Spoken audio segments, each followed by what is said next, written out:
Hello and welcome to the Space Madness Podcast. My name is Jeff Nasanov, your host. And here on the Space Madness Podcast, we talk about space exploration and the people who make it happen, and especially the maddening parts of it, the things that we deal with and put up with, despite our better judgment sometimes, because we just love the subject so much and we couldn't walk away if we tried. So Joining me today is Olivia Dawson, a former colleague from a couple of years ago at JPL, and she has a really interesting story and is embarking on a new journey in space exploration and science soon. So please introduce yourself. Tell us about your work. Okay, thanks, Jeff. I guess until this past Thursday, July 3rd, I've been an employee at the Jet Propulsion Lab, NASA Center in Pasadena, California, for the last 18 years. And in that time, I started as a mechanical engineer there and became a systems engineer with a broader focus over multiple subsystems in building science instruments to go on spacecraft and explore the solar system. That's awesome. Which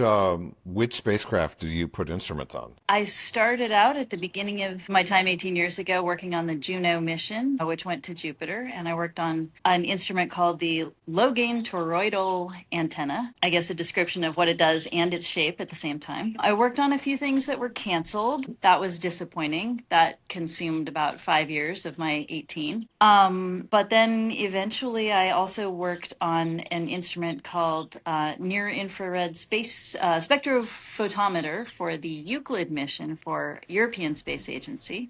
And that was really fun and involved a lot of trips over to Europe. I remember that, yeah. Yep, in the 2013 to 16 timeframe. And then I worked on an amazing mission, kind of a once in a species mission, I think, perhaps to Jupiter's moon Europa, with its icy shell over a liquid ocean that could potentially harbor life, because so far every place we've found water on Earth has had life. And so that $1 billion plus mission supported 9 different pieces of hardware called instruments, and each one was intended to explore the science of Europa in a different way. And the one I worked on was the magnetometer, which just measures magnetic fields wherever it is in space. And that will actually reap a lot of information about the ocean and the ice shell at Europa. Cool. And then most recently, uh-huh.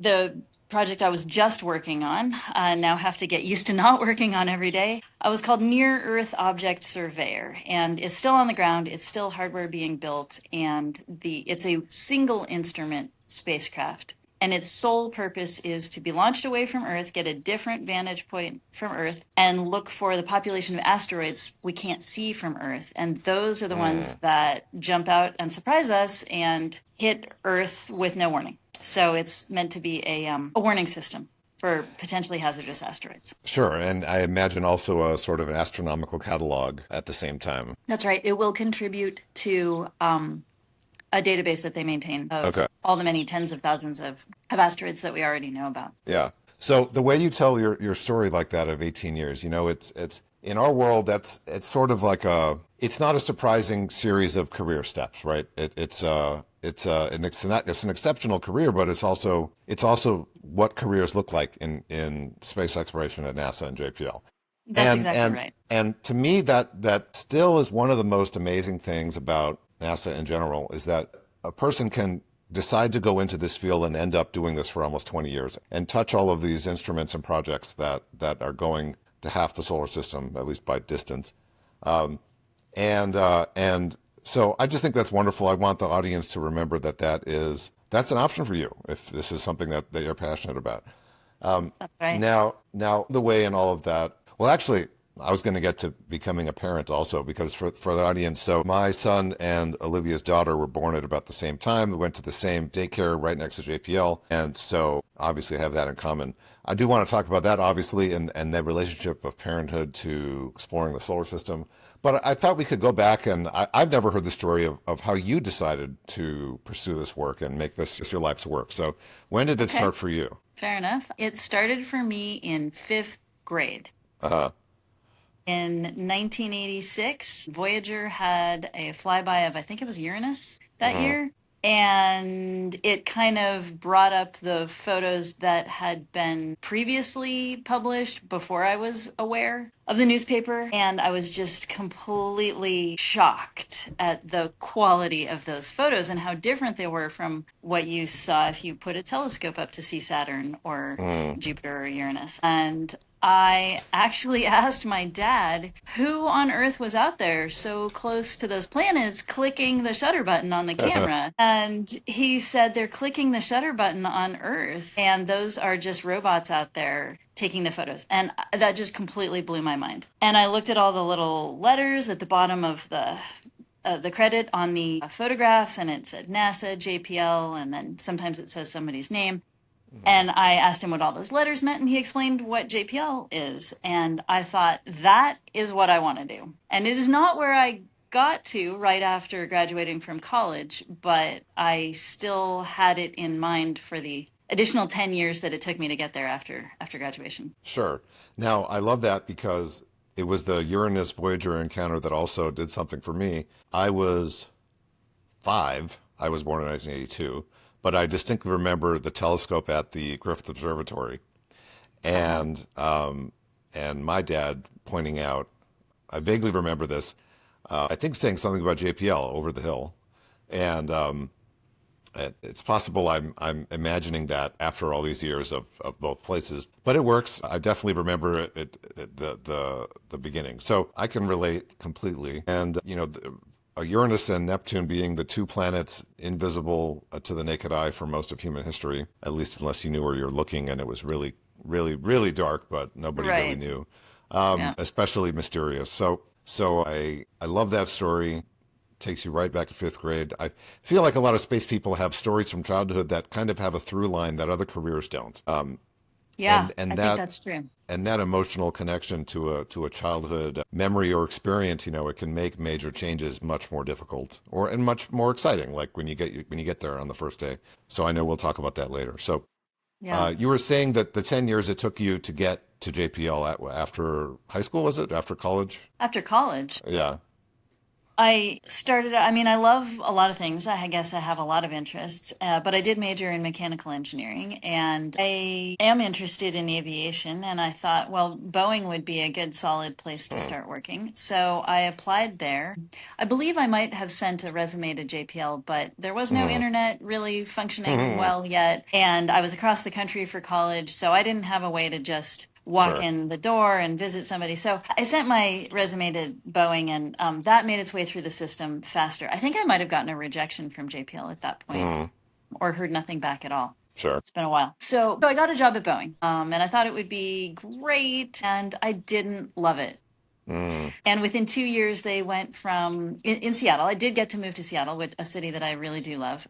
And I had a great time in my personal life there. But at work, it was a strange time. They merged with McDonnell Douglas. Hmm. The politics and the morale were up and down. And it was kind of a weird place to be a young person at that Hmm. moment, I think. And then they went from hiring 30,000 engineers to laying 10,000 of them off within a 2 year period. And I just thought, Wow. this is not what I envisioned for my career. And I could see riding this out and hanging on if I were in my Hmm. 50s and just trying to get to retirement. But I got my whole career ahead of me, and I don't want to Yeah. sit around amid a hiring freeze and Sure. wait for Well, something good to happen. wasn't that famously the era when the management shifted from engineering based to accounting based, or was that earlier? I think so, and a lot of things were happening. There was a lot of grumbling about a lot of different things. Okay. Eventually, they moved their headquarters. It just wasn't the most positive time, Sure. I think, at Sure. that company. Okay. So then, how did you get from there to JPL? So I wanted to stay in Seattle, so I Hmm. didn't make any major moves. I looked around for what was kind of the least perturbation I could make to my life.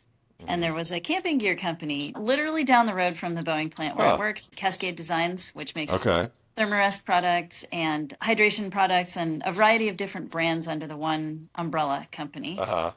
And at the time, MSR was a separate company, but they have since merged. So I went to work for them for 4 years, and it was really Oh, fun. Met a whole different group of people, got to go on company camping trips and wow. backpacking and whatnot. Yeah, it was a great.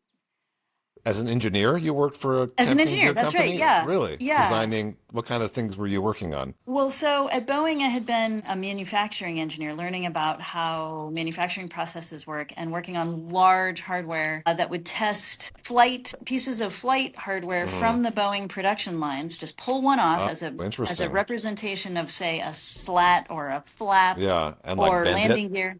And then life cycle it either Okay. for some fixed number of cycles or until it failed, and then publish the results would be published in the airplane manual as to how much this thing can be used before it needs to Yeah. be maintained or replaced. Well, I've seen the demo or the video of the wing bending to be literally pointing 90 degrees down. That was pretty Wow. amazing. Is that the kind of instrumentation you worked on? It wasn't instrumentation at the time. It was actually building the large. Yeah, I'm sorry. That's what I meant. The thing that bent the wing. Yes, right. Cool.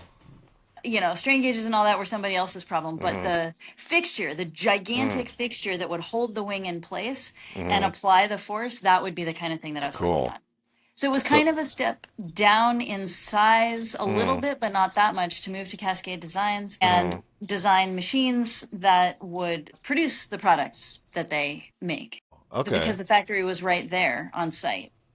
I see. So I worked mainly on the hydration bag product line, but helped out with others as well, designing machines and tooling, which Okay. is large, is on the ground, and can be maintained at any time. So this was kind of what I was Hmm. familiar with, and it wasn't actually that big a jump. Sure. But in that job, I got to design it myself, design a whole machine Mm, by myself, which none of which were much larger than, say, a big dining room table. okay. Sure. I'm picturing factory machinery lined up in a row and conveyor belts and things. Yeah, that's Okay. exactly right. Okay. Yeah. It was a Interesting. really Okay. fun job because it exposed me to mechanism design and different Mm, materials. And of course, they work with a lot of soft goods, but I was mm, designing with metallics. So I started to gain some breadth there.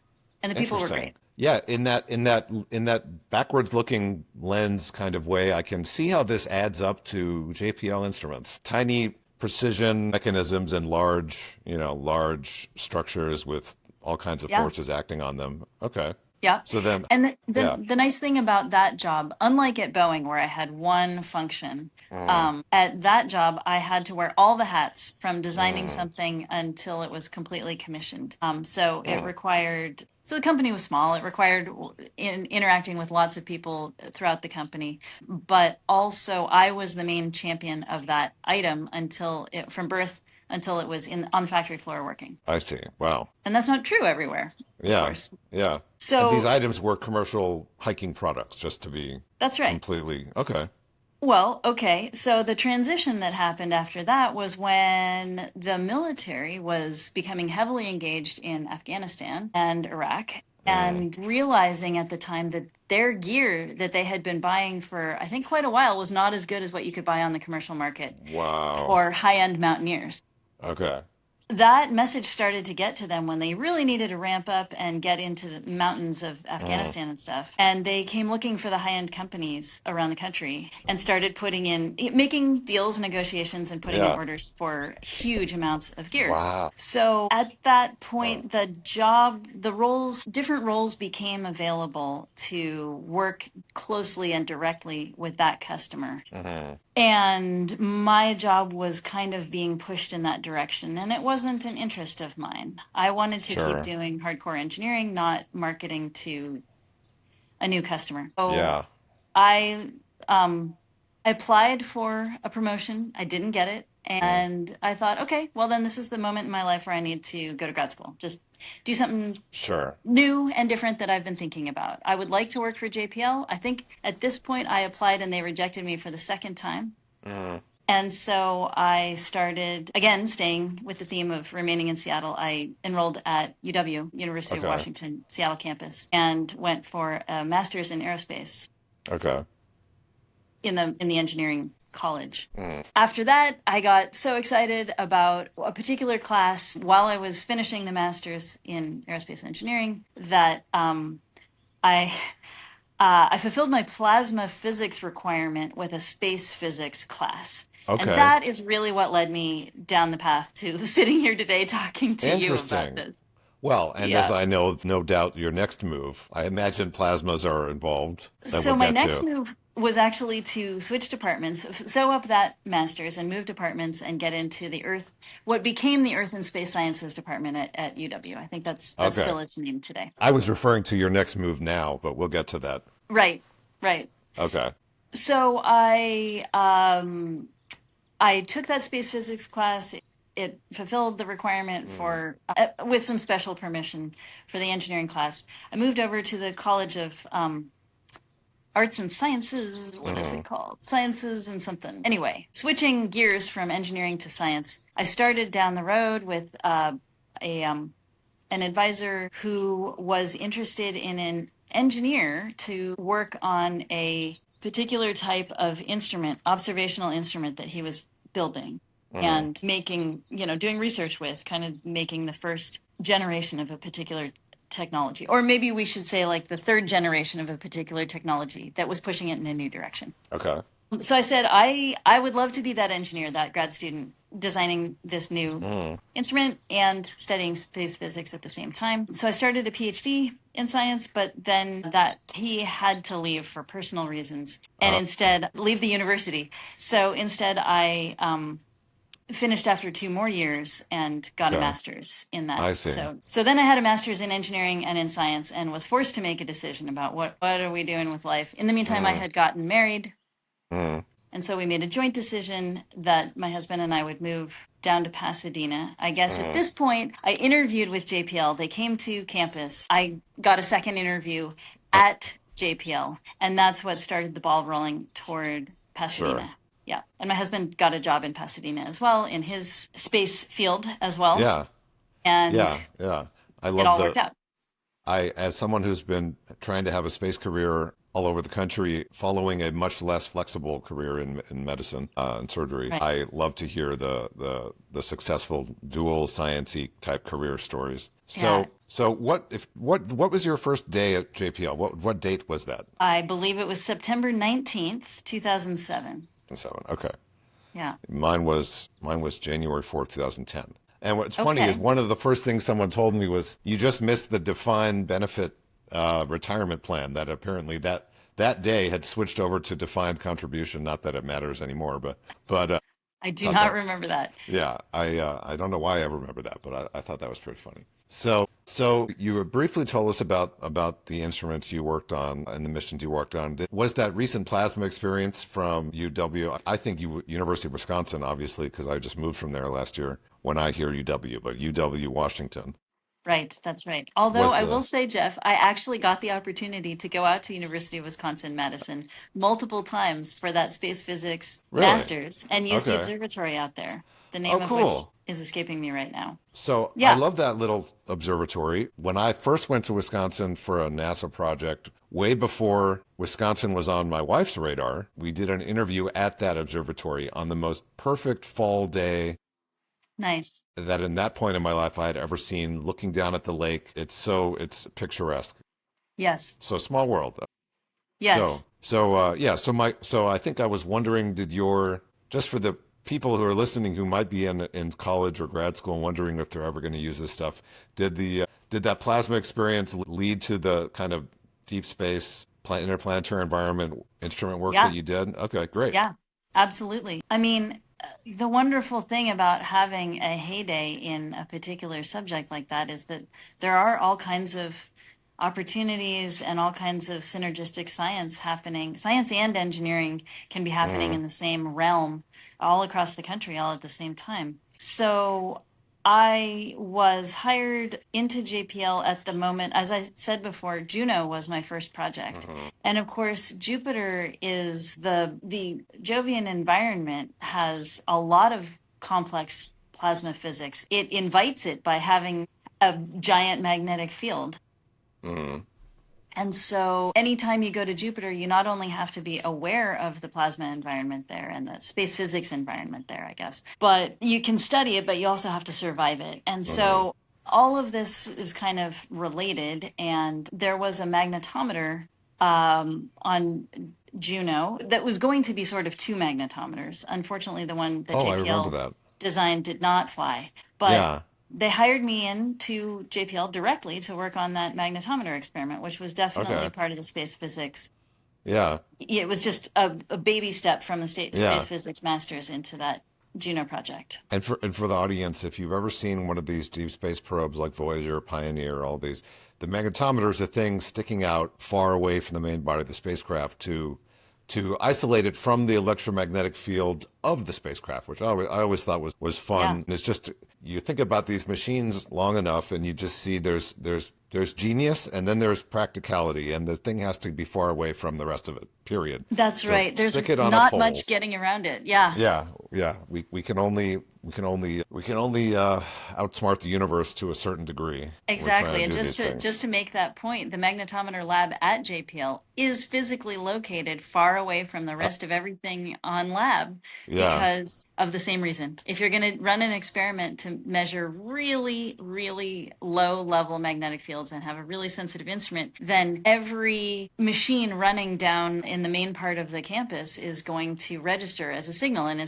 just becomes noise. So the way it was in the end, we would run an experiment. If someone drove up the hill, way up to the hill to where we were and parked in the parking lot, that would show up in the data.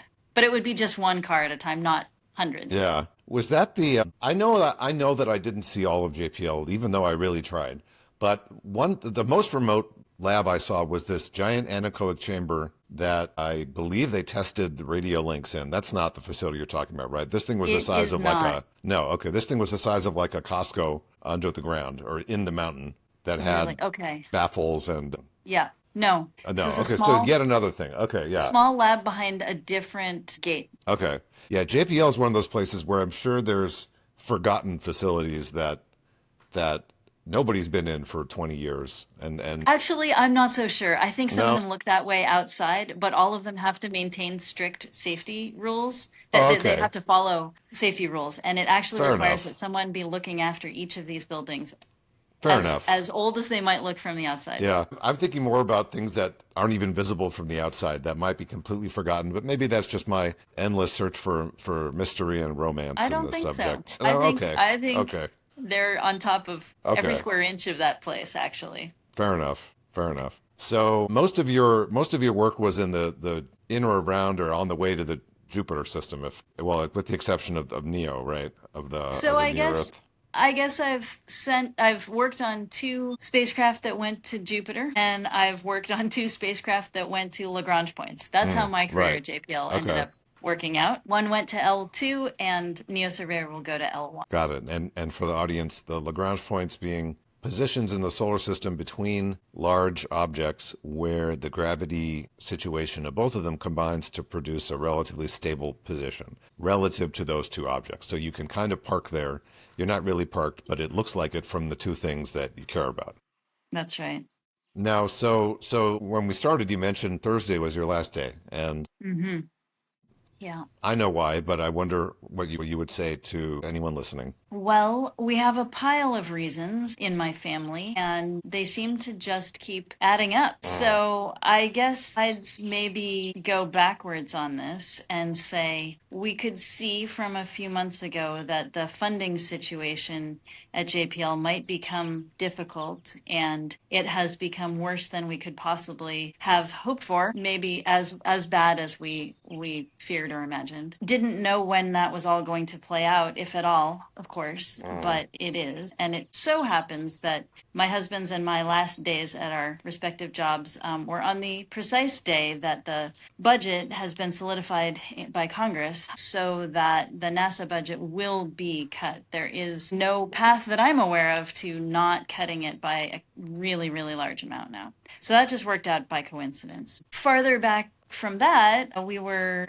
victims of the Eaton fire. Our house is in Altadena, California. Fortunately for us, it's still there, but it's not livable. It's still standing, but it needs complete remediation from the smoke. And being in the middle of the disaster zone, it is taking the most amount of time to get to because the houses on the periphery have been more accessible, and so they've gotten into the I see. queue earlier for all the various forms of remediation. So that's going to play out over the course of the rest of this year, and that is not fun for any of us. Driving up to our house is awful, and it is no longer a joyous place to raise our kids or to be. So even when we get it done, we're not going to live there for ourselves. I can think of plenty of reasons why people might want to rent in that area to help Mm, with construction or whatever, but I think that until many years have elapsed, it's not yeah, going to be the neighborhood that we bought into. sure. And going farther back from that, we already had a difficult situation in my family when my son got a case of COVID over 2 years ago and simply has not recovered the ability to live his daily life the way it was the day before that case of COVID. And so we've been balancing that situation against work for much longer than we could have imagined. And it's time to adjust our lifestyle to acknowledge that real change, that semi-permanent shift in our family balance, and breath of fresh air. Sure. So what's next? What's this breath of fresh air? So, in I think something like 5 more weeks, we intend to get on a one-way flight, arrive in France, and get ourselves set up for at least one school year in France and give our kids a completely new opportunity to learn a language much more deeply than they've been able to since the pandemic, which I suppose maybe is the first thing that contributed Hmm. to all of this. And hopefully that will be a joyful experience for them and for us. And it's an international school, so it shouldn't be too difficult to transition. Their instruction will be in large part, excuse me, in English. And we will see where it goes from a year from now. I've also gotten a job that I'm excited about, but I don't know as much about it as I would like to. So and there Mm. is a probation period for a reason. And Okay. so we'll reassess next spring Okay. where we want to take it from there. Sure. Can you tell us what the job is? Yeah, there is a large facility in southern France that is also a research facility, a lab, trying to prove out the viability of nuclear fusion as a clean energy source. It's called ITER, ITER, or at least that's how the French pronounce it. And I believe the acronym they've put to it is International Thermonuclear Energy Research, and it's just www.iter.org, and they are putting together the hardware now. So it's a Wow. shift in theme for me, but it's very much in keeping with my career in developing hardware. Yeah, when I first sort of heard about this, I thought, I mean, certainly full of sympathy for your situation, but this is a step forward. This is an incredible opportunity to Thank you. contribute to Yeah. an emerging field. And, I personally felt a tremendous amount of obligation towards JPL when my family circumstances took me away. I felt I had given my heart over to it. And it was very hard to move on. And you were there 4 times longer than me. I can't even imagine how it feels for you. I'm definitely not over it yet. I am not over Yeah, leaving yet. I haven't, I was not excited to leave. I was not sick of the place and ready to go. hadn't graduated from anything and I hadn't sure. finished a project and run out of stuff to do. It was none of those things. I absolutely love the place and it was really heart-wrenching to walk away.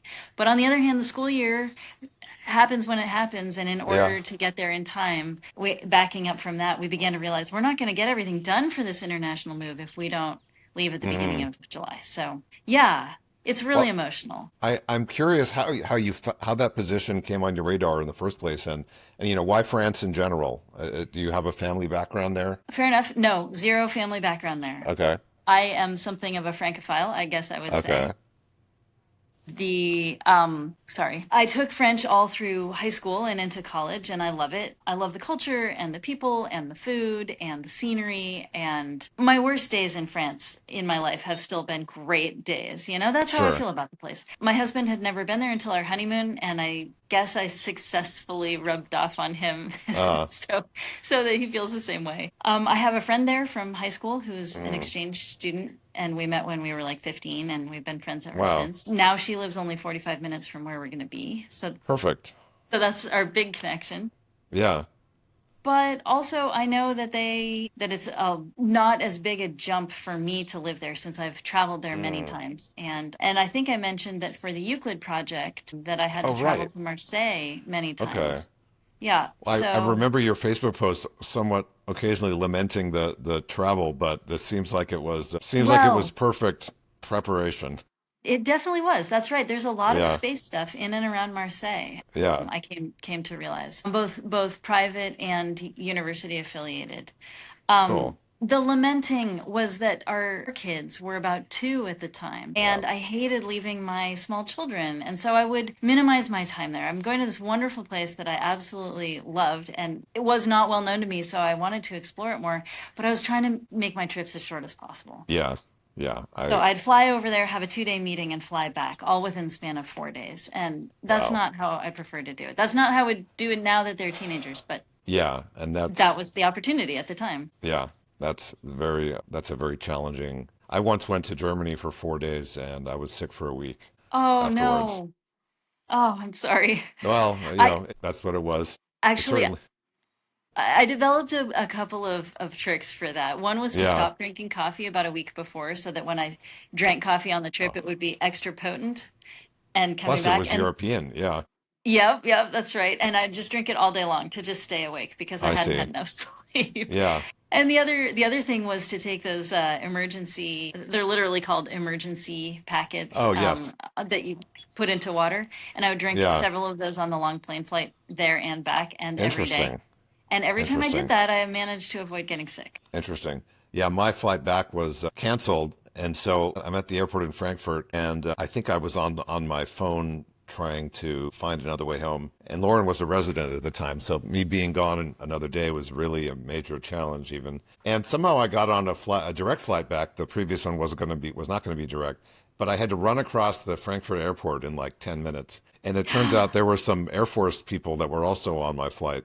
And so it was me and a bunch of Air Force people in uniform running across the airport. And we got there, but then I got home and I got sick. So Wow. memorable, Yeah. but that was also when I drove like 125 miles an hour on the Autobahn because everyone else was going 150. So Wow.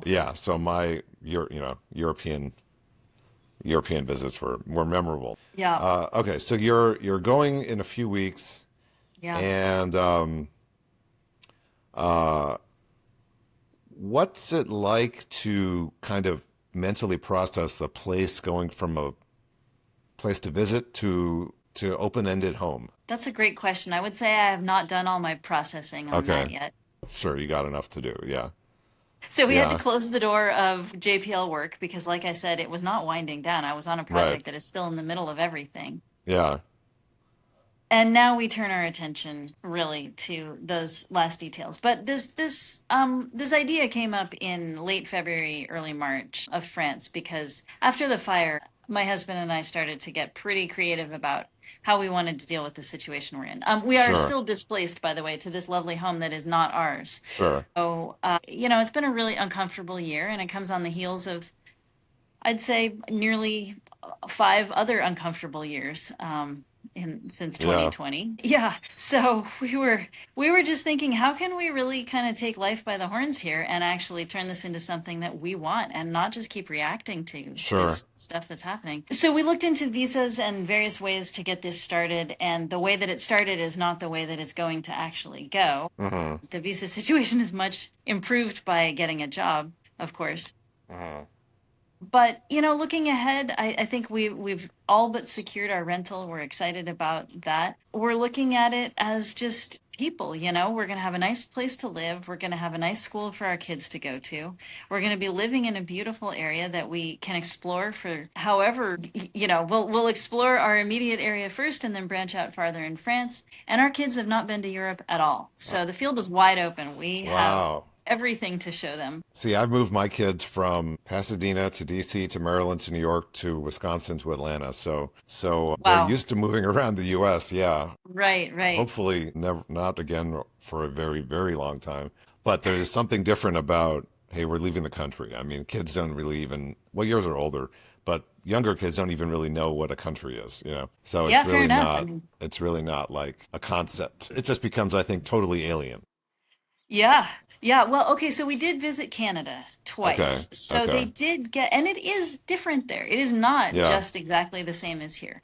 So Uh, that, and we made a point the last time, before any of this actually, uh, to visit Montreal and Quebec and okay. show them how different it really can be because their history is different from ours, started by Sure. different people at a different time Yeah. for different reasons. And it is visible in those cities. But I think the process of crossing that ocean on the airplane, well, it might be dark when we're on it, but they'll Sure. get it. I think at that Yeah. point, the whole globe that we've been showing them, our globe is about this big, and that Yeah. that ocean that's about this wide, that is going to start to get Yeah. some real meaning to them. Yeah. Well, But that makes me think of the one time I drove across the country once, and the next time I flew across the country, it was a really different experience. Start looking down yeah, at the stuff I had driven past. That was really powerful. And I didn't know how yeah, many people cross the Atlantic on a ship and then fly over it, but that would probably be similarly powerful. yeah, it sure makes you appreciate airplanes. Yeah. Yeah. Yeah. But anyway, I think it's fair to say my kids really don't have much idea what they're walking into here. Mm, They're very much focused, of course, on spending time with their friends, sure. and doing the stuff that they still want to do in the LA area before. Yeah. So it sounds to me like you arranged a intercontinental family move with a great job in 6 months. That is actually what happened. That's I It's amazing. a minor miracle. On the other hand, I really do cling to the idea that like life is a constant series of dice rolls and we got a whole bunch of Mm, bad ones all in a row. But if you mm, keep actively rolling the dice, mm. you can make your own luck sometimes. Things will Yeah. turn around. Well, I really love that attitude because, like you said, you've been kind of battered around by fate a little bit. Hmm. And this is you all taking control to the extent possible of any of us. And I think I hope that in the future that moment when you get on the plane or get off the plane in France will be this kind of lifelong memory of a new chapter, of a new journey starting, and that will be Yeah, I think. associated with that sense of control, and that will be really powerful. Well, thanks. Yeah, that's a is a great way to put it. I think we all have to recognize that our control of the world is definitely an illusion at best, but Yes. this is our attempt. You're right. And I think we Yes. will have that feeling, at least for that moment. And Yeah. of course, it's just sort of steering the ship in a different direction. More storms can and probably will hit. Sure. Who knows how this next year will go? We're open to whatever happens, but I think we are more prepared for the storms than we Mm, were. sure. And we are actively envisioning the best way it could go, but also the worst way it could go, and Sure. how we would react and how we'll keep ourselves resilient and like, moving forward. Yeah. Because at each point we'll have choices. Right, right. Well, I can't think of a more positive message with which to end our session today. I really Fair appreciate enough. your time in the middle of all of this planning, and who knows, I can't even. I've done a lot of state moves, but I can't imagine moving to another country under the conditions you're doing it. So I'll give you back 5 minutes, as we used to say at JPL. Well, thank you. And it's no problem. This is my first day of where I'm supposed to be at work and I'm not at work. And, I Sure. thought this would be maybe a good way to kind of start the next 5 weeks. And I Well, think it has good. been. So And thank well, you. thank you for spending some of that day with me. I Absolutely. remember I remember the first day away from JPL. Best of luck. Maybe we can This do helps. another episode in a year about Yeah. doing science and engineering in France. I'd love to hear about it. Certainly, yeah. And I will say one other thing we do plan to do is start a blog to Oh, some cool. extent for the benefit of our friends and acquaintances and colleagues who might be Mm, interested in what opportunities there are over there. And we will cool. be looking for space opportunities over there. Sure. Awesome. Well, I look forward to following it. All Thanks right. again. Thank you, Jeff. Bye. Bye.